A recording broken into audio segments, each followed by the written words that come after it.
Newest is the best, and it's just what you need to become a better tire, or is it? In this video I will show you how to save some money. As usual, I will tie a fly, share some tips, and by the end of the video I will provide materials lists for those of you who would like to make an exact fly as I did here. The point is not to fall to marketing tricks.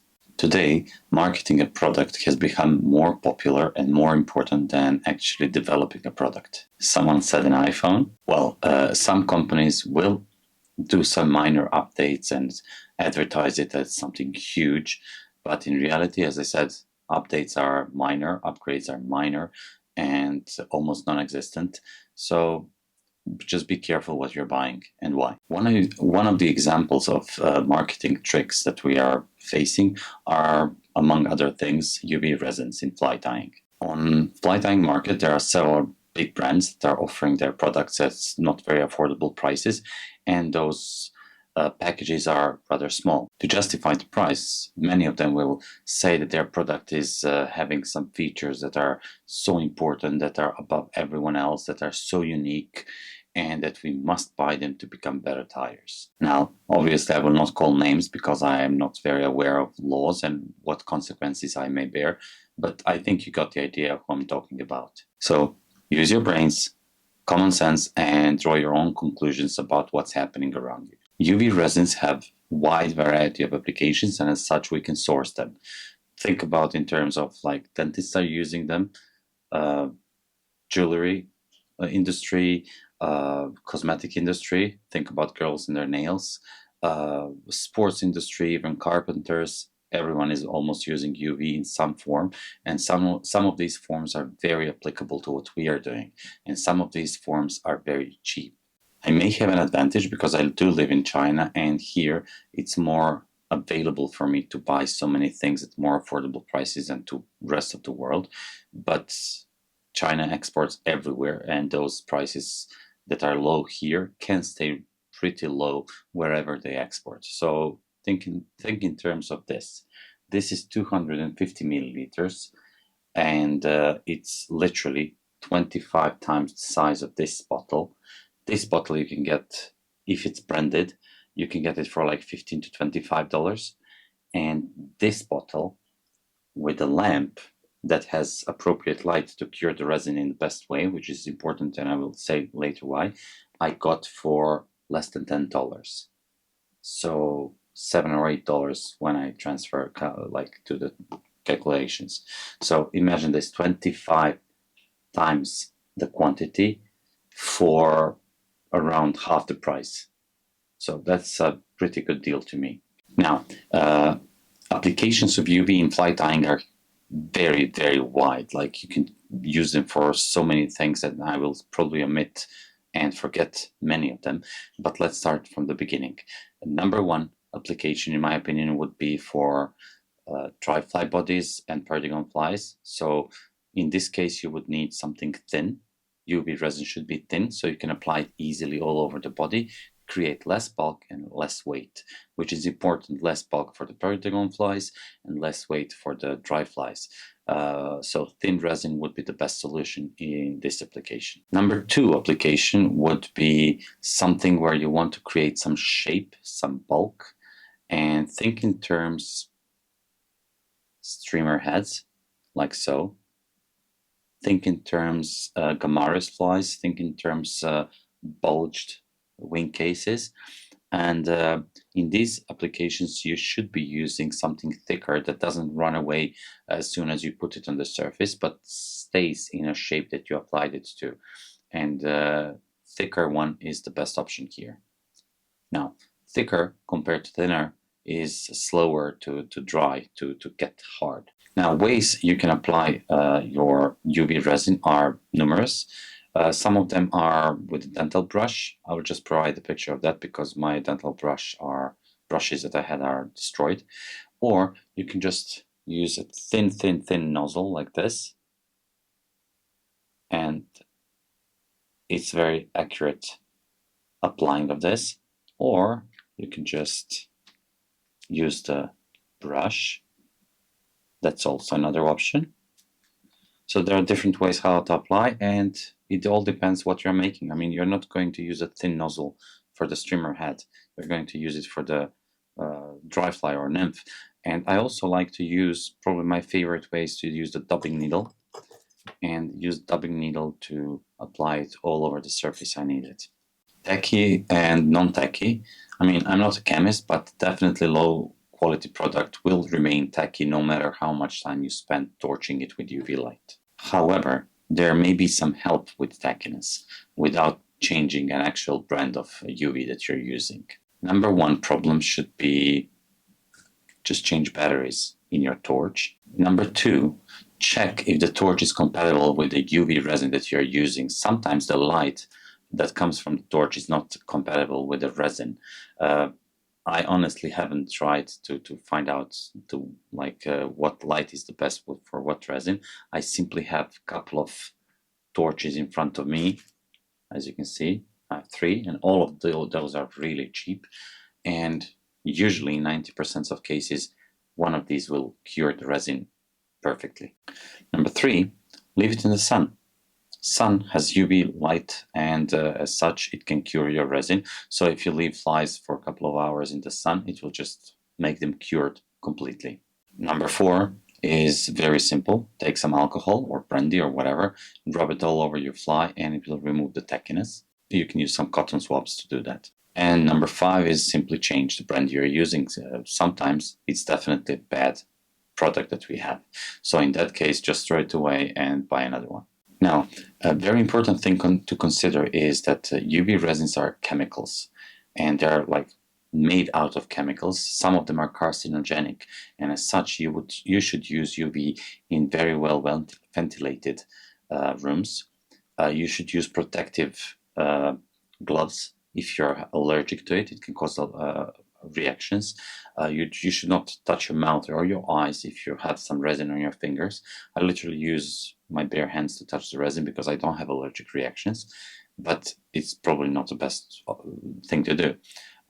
So use it in ventilated areas and don't make too many UV flies, and you're probably good to go. Another one addition, dentists, if you notice when you go to the dentist, they use UV to cure the UV whatever in your teeth as a filling, and they always use some protective orange shield in front of that UV light or protective goggles.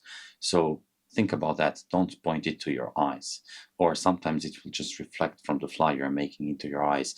Try to avoid that direct contact of UV with your eyes. The list of materials will be at the end of the video. And now let's just jump into the tying of this fly. Now, this is 12 size hook, dry fly as I was saying. And as you know, there are 2 sides. So small hole and this larger indent in the bead. If you thread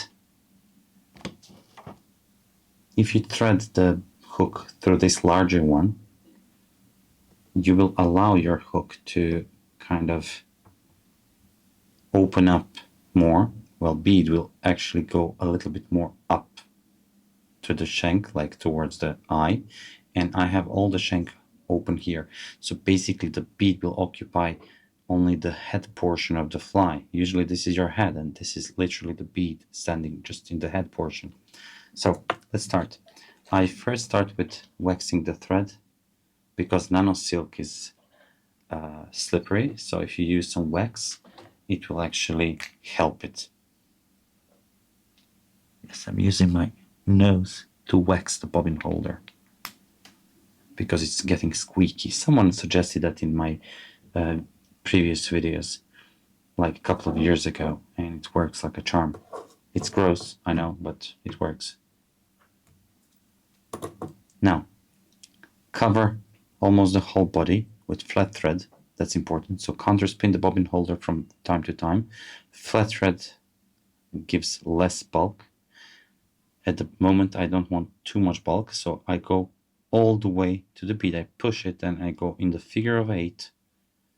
Couple of times, relatively loose. Hold it with your hand, like so. And what I do now, untwist the bobbin holder again, flatten the thread, create a taper. So I go less this time, creating a taper here, nice. Here you can skip creating taper near the bead. So a couple of times you do this and tighten everything up. You can see that I'm pulling like crazy here. And then by doing so, by doing this tapering part and applying the thread wraps behind, you'll prevent this from spinning around. But to keep everything tight as possible, I'll just add some super glue. I'm using something that I'm getting in China, 502. This is by Deli. However, you can use any brand. They literally brand it by 502 as a 502 glue. There are many brands with this mark, and they all cure clear, meaning you can use them to varnish your perdigon flies if you want, or dry flies. I think I made a video about that before. So, but it's very good glue that cures very quickly. So I'll just do a couple of more wraps around here to make everything as solid as possible, and then I'll twist it, flip it. I want to use some Coq de Leon barbs for the tail.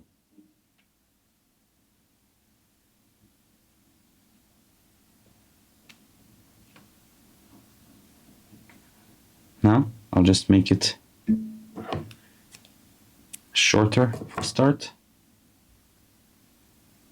relatively short tail, counter spin the bobbin holder so the thread jumps in your left, soft wraps, and then pull up, and this pulls actually the previous wrap down. That's called pull up to pull down. Soft wrap, pull up. It keeps the tails on the surface, on the top of the hook shank.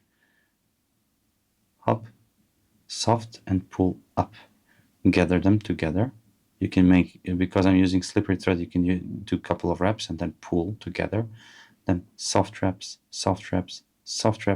and then up, pull together, and so on. And you can just make your tails without any issues on the top of the hook shank without touching your tails. This is not important for the big fly. You can always manipulate with your hands, but imagine tiny little 20 size, like size 20 fly, and you want center the tail. It's not so easy to hold. Now, next material will be moose hair, and I was saying that I want to choose a darker one, so I'll just pick one dark hair, and I'll just find one light hair, and I'll use 2 hairs now. Probably a million flies out of this patch of fur, but this is not the only application. So I have 2 of these. Now, I don't want to use this white tip here, so I just want to cut this. Now, again, I'll just use my bobbin holder, spin it counterclockwise, and then by the angle. Now don't pull too hard at this moment, because you can actually cut through the hairs. Now, if I use the constant tension, look what happens with those hairs. They go all around the hook. If I don't use the constant tension, I'll just remove them. Soft, soft, pull up. Soft, soft, pull up. Pull up.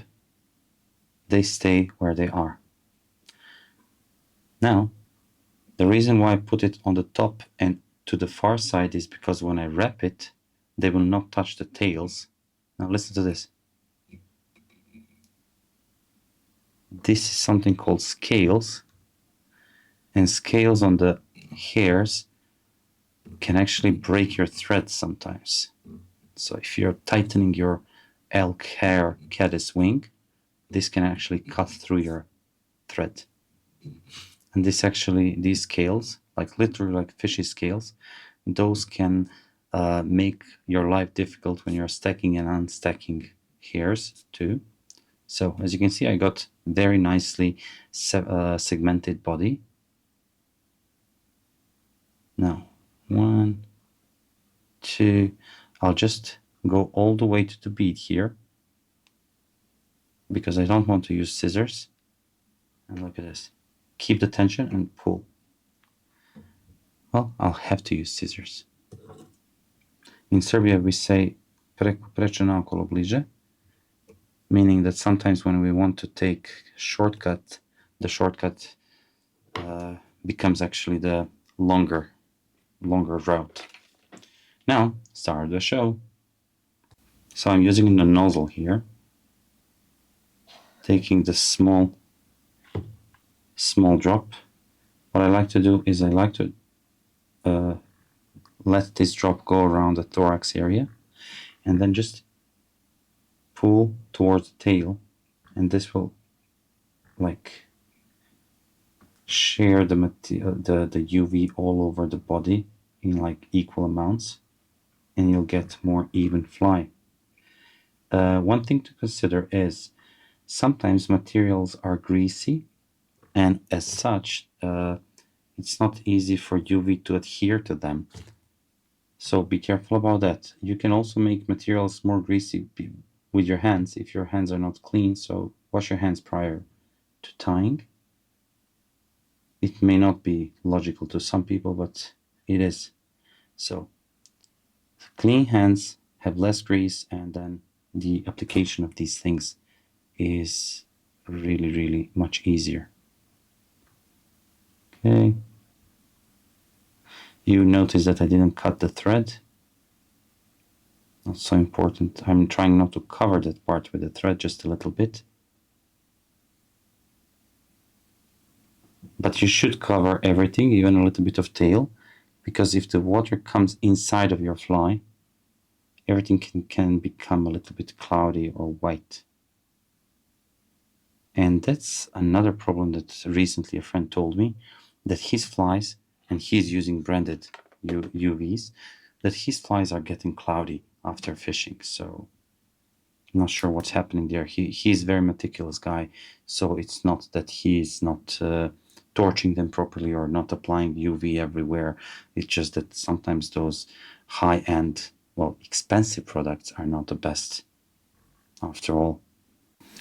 Now it's time to add some flash material for the thorax, for the wing case cover. Counter spin the bobbin holder. I'm keeping it on my near side because I will use thread torque to twist it around. Pull back a little bit. And then I'll just apply pressure and go for a thorax here. And one or two more reps. That's all I need. I'm using shaggy legs first because it's easier to work with them right now, and I'll place them towards the hook eye first. So just put back the thread at the middle point here, and then a couple of soft reps to keep everything in place, and then increase the tension. That's it. The reason why I'm placing those legs perpendicular or to the front is whenever you pull your fly, you're pulling it this way and not backwards. So when you're pulling it, the water tension just push them back, and as soon as it's dead drifting again, those legs are coming back. So more opportunities for those legs to do their magic. Now I'll just rotate everything, keep it on the half, and then catch it with the thread. I'll try to do it so you can see it. So I'll just use a couple of reps over here until it remains in the position, and then I'll just place it the same way along the hook shank. Yeah, that's it. Now go back with your thread and apply some dubbing. I'm keeping swirl dubbing loose, as you can see, because it's easier to dub. I'm using a box. So it's in a box, it's not tight in a bag, because loose dubbing is easier to apply nicely on the thread. Just rotate everything so I don't fight with those legs.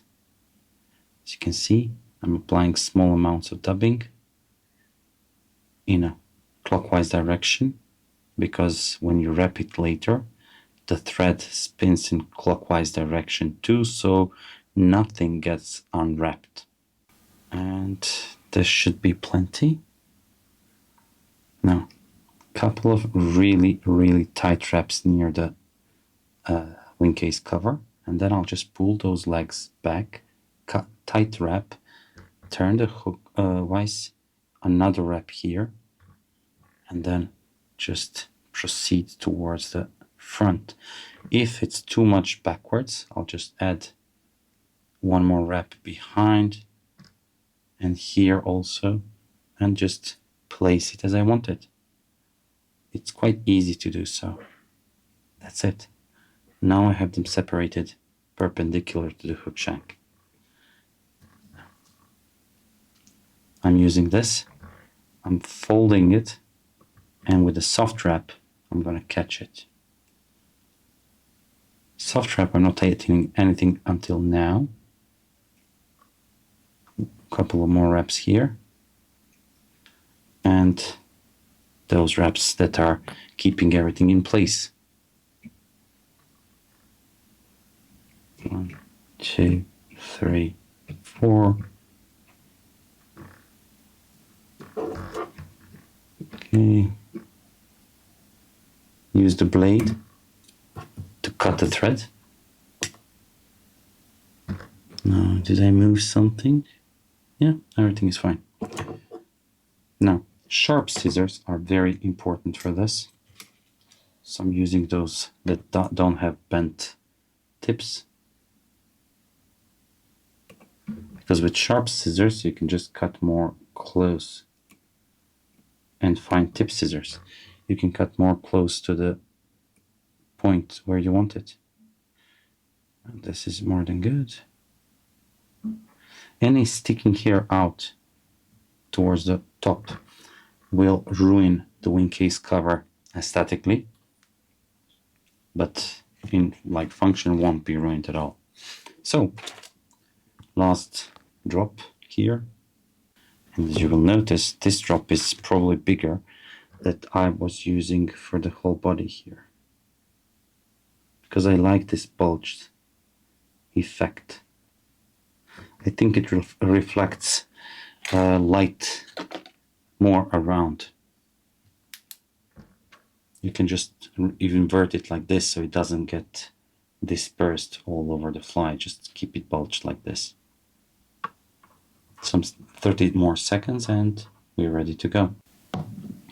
Now, the last step here would be to hold those legs without stretching them. Just push them forward without any tension, gather them together and cut them all in one cut, and that's the easiest way to get them equal in size. Obviously they are huge, but as such they will move much better. And for those of you who think that trout will come here to nibble by the leg, well, those trouts tend to starve from hunger much sooner than other trout that just grab your fly. So don't care about those. Anyway, just a little joke here. Until next time, please keep safe, tight lines, and see you next time.